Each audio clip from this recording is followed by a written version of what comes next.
Welcome, ladies and gentlemen. Today we examine one of the most important cases in multinational corporation strategy in Southeast Asia. In this case is Unilever in Indonesia. As one of the largest FMCG companies operating in over 150 countries, Unilever expansion into Indonesia presents a compelling study of how global corporation navigates the tension between profit, sustainability, and social responding. Unilever has been operating in Indonesia for decades, and our product portfolio from Sunlight and Rinso and then Lifebuoy to Dove reaches millions of Indonesian households every day. However, our expansion here has not come without significant challenges. We face a structural business gap on how do we scale our operations profitably while meeting increasingly stringent environmental and social expectations from both our global headquarters and the Indonesian government. From the government's perspective, Indonesia is the world's largest producer of palm oil, and it is also the second largest contributor to marine plastic pollution. Both of these issues directly intersect with Unilever core business. Our regulatory frameworks, including Permen LHK number 75/2090 on waste reduction, and our extended producer responsibility or EPR policy are designed to hold corporations like Unilever accountable for the full life cycle of their products. And from the civil society standpoint, the stake cannot be higher. Indonesia river and coastline are drowning in a plastic sachet waste, much of it bearing Unilever's brand name. And while we, the company's effort, the gap between their sustainability commitment and on-the-ground reality remain a serious concern. Let us now map the key factors in this case. Commercial actors include Unilever Indonesia as the primary MNC, its palm oil supplier. Most notable, PT Perkebunan Nusantara 4 or PTPN 4, which is state-owned plantation company, as well as smallholder farmers, retail, distributors, and logistic partners across the value chain. On the non-commercial side, we have the Indonesian government through ministries such as the Ministry of Environment and Forestry, and then we also have Investment Coordinating Board, or we call it PKPM. There are also international bodies like the Roundtable on Sustainable Palm Oil, and then multilateral development partners such as IDH, the Sustainable Trade Initiative. The government plays a dual role in here as both regulator and through PTPN4 as a commercial partner of Unilever. This overlap between state interests and business interests makes the Indonesian context particularly complex for any MNC seeking long-term expansion.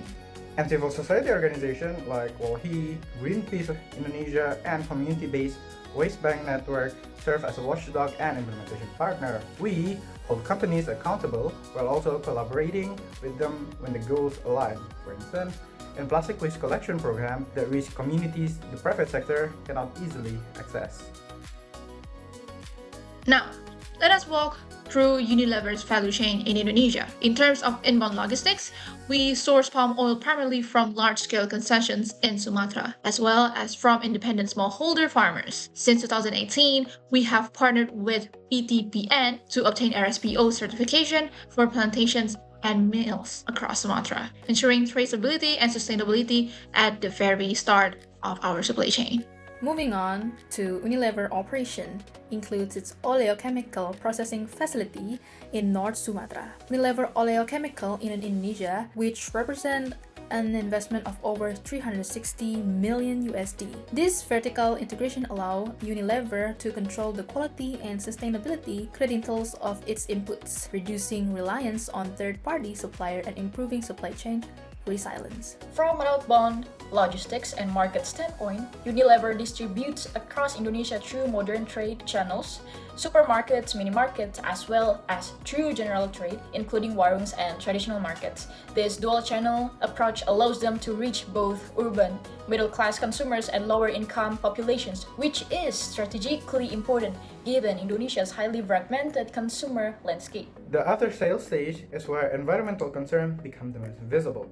Unilever single-use plastic sachets are everywhere. They ended up in rivers, landfills, and even the ocean. However, we acknowledge that Unilever has begun to address this. In 2023 alone, the company has collected and processed around 56,000 metric tons of plastic packaging waste in Indonesia, more than the volume sold that year. And they also have established over 2,500 refill stations offering home care products through local warung and waste bank networks. The relationship between Unilever's global headquarters in London and Rotterdam and our Indonesian subsidiary is a critical dimension of our strategy. Global HQ sets the overarching framework. The Unilever Compass strategy, which mandates sustainability targets such as achieving 25% recycled plastics by 2025 and sourcing 100% palm oil sustainability. These are non-negotiable commitments at the corporate level. However, the local subsidiary in Indonesia has significant autonomy in how these targets are implemented. The refuel station model using motorcycle driver, the waste bank partnership, the collaboration with Allner, these are local adapted innovation. What works in Indonesia warung economy and informal waste sector does not necessarily work in Europe. This is a textbook example of what scholars call glocalization, global strategy, local execution. From a regulatory standpoint, the host country, Indonesia, also exerts authority through policies like EPR roadmap submitted under Permen LHK 75 per 2019. Unilever Indonesia submitted their waste reduction roadmap KLHK in 2021, which contained binding commitments on upstream, midstream, and downstream plastic management. Non-compliance would mean loss of regulatory goodwill. And in Indonesia, government relations are central to business operations. But we must be honest, when the global HQ softened or delay sustainability target, as Unilever did when they extended their 2025 virgin plastic production target to 2026 and 2028, the local communities bear the consequences. The authority gap between the London boardroom decision and its environmental impact in Ciliwung River is a governance challenge that neither the HQ nor the Indonesian government has fully resolved. Let us know and apply Puder-5 force to Unilever competitive position in the Indonesia FMCG market. Starting with competitive rivalry in the intensity is extremely high. Unilever competes heads-on with Protect and Gamble, Henkel, Wings Group, and a growing array of local Indonesia brands across personal care, home care, and food segment. Bargaining power of suppliers is moderate to high, specifically in our palm oil category. Unilever purchases approximately 778,000 metric tons of palm oil annually, while we have diverse our suppliers based on achieve 82% sustainability sourcing by end of 2024. Our concentration of sourcing in Indonesia and Malaysia means that any disruptions, weather events, regulatory changes, land conflicts, can create significant supply shocks. Bargaining power in Indonesia is high, particularly through large modern trade retailers like Alfamart and Indomart, which control significant shelf space and can negotiate on price and promotional terms. At the consumer level, the switch cost between Unilever's Sunlight dish soap and a competitor product is effectively zero. This makes brand loyalty and value perception critical competitive factors. The threat of substitute is growing. Consumers, especially urban millennia, are increasingly shifting toward a local, organic, or sustainably branded alternative. Private label brands are capturing market share globally, and the threat of new entrants, while moderated by Unilever's massive distribution and brand infrastructure, is increasing in niche categories through e-commerce platforms to lower entry barriers for smaller players. The concept of regional development versus regional asset is crucial in understanding Unilever strategic position in Indonesia as regional asset. Indonesia abundant palm oil, low labor cost, and 217 million consumers are what initially attract the Unilever to expand here. But sustainability business expansion require converting those assets into regional development outcomes. This is exactly what our smallholder program aims to achieve. Since 2016, Unilever has supported more than 21,000 independent smallholder farmers in Indonesia and Malaysia through training in good agricultural practices, business management, and financial skills, of course. We are also building smallholders hubs in Aceh, North Sumatra, and Riau. This converts our supply chain dependency on smallholders into mutual development relationship. From a national development perspective, Unilever contributes to the palm oil, which support 4.5 million livelihoods in Indonesia and Malaysia combined. But the Indonesia government also requires that MNCs contribute to domestic value addition, not simply extract raw materials and process them abroad. Unilever's oleochemical facility in North Sumatra is an example of the kind of downstream investment we expect from major MNC partners. We would add that meaningful regional development must include environmental justice. Palm oil expansion has historically driven deforestation and displaced indigenous communities. And so we urge Unilever to ensure that there are no deforestation, no peat, no exploitation, or NDPE commitment apply not to just their tier 1 suppliers, but throughout their entire supply chain, including the independent mills and the smallholders. Putu Diamond model helps us understanding why Indonesia is a strategically competitive location for Unilever expansion. The 4 determinants of national competitive advantage are factor condition, demand condition, relate and supporting industry, and firm strategy and rivalry. Indonesian score strongly on the first factors as natural resource, particularly palm oil and large agriculture labor force. Demand conditions are also favorable. In Indonesia, the 4th largest population in the world, with a rapid growing middle class increasingly demanding branded FMCG product. This domestic demand sophistication drives Unilever to continuously innovate in our product formulation and packaging to meet local preferences, which in turn strengthens our global competitiveness. The government's role, which Porter identifies as facilitating force in the diamond model, is significant. Indonesia provides both incentives such as investment facilities from BKPM and regulatory pressures such as EPR requirements from KLHK. This combination of carrot and stick pushes competitive quality across the industry.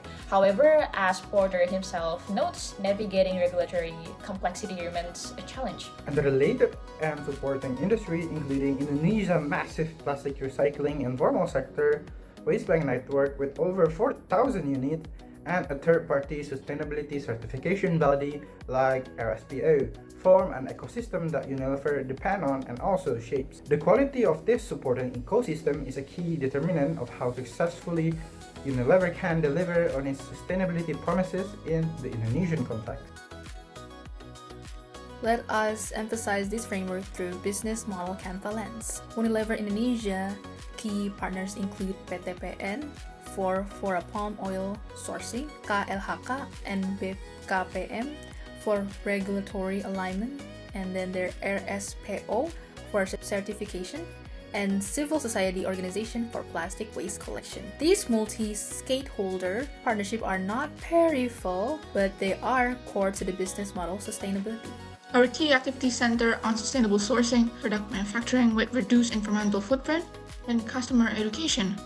Our value proposition to Indonesia customers is trusted, affordable, and increasingly sustainable FMCG products. Our customer segments span urban middle class households, rural and peri-urban customers through warungs and institutional buyers. From the government's perspective, Unilever's revenue streams derive from product sales across home care, beauty, and food segment generate significant tax contributions and employment for Indonesia. The key challenge in the BMC is the cost structure.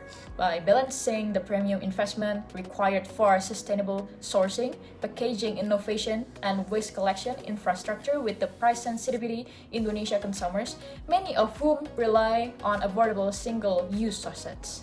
And this is where the business model must be evolved. The sachet model, small, cheap, single-use portion, was brilliant for reaching the bottom of the pyramid, but it has created a plastic waste crisis. Unilever's refill station and waste bank model represent a new channel strategy, one that redefines the customer relationship, builds community infrastructure, and reduces long-term environmental liability.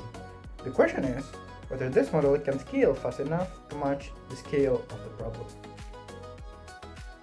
Unilever's risk mitigation strategy is multi-layered. We diversify our palm oil supplier base to reduce concentration risk. We invest in downstream processing in Indonesia to protect our supply chain. And we collaborate with government and civil society to build the waste management infrastructure that our packaging reduction goals depend on. The Indonesian government's role is to ensure that Unilever's expansion generates genuine development value, jobs, environmental environment, and technology transfer, not merely market extraction.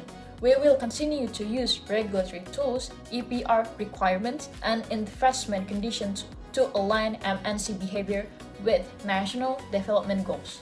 And civil society will continue to hold both Unilever and the government accountable. Sustainability is not a PR strategy, it is a social contract. When companies meet their commitment, we would acknowledge it. And when they fall short, we will say so. The future of Indonesia's forest, river, and community depend on getting this right. This has been a presentation on Unilever Indonesia Global Strategy and Social Responsibility, applying the framework of value chain analysis, Who are 5 forces, Diamond Theory, and the business model Canva. In conclusion, Unilever Indonesia represents a complex but instructive case of MNC, global strategy, and social responsibility. The business gap between profitable expansion and sustainable operation is real, but it is being actively addressed through multi-stakeholder approaches, regulatory compliance, and business model innovation.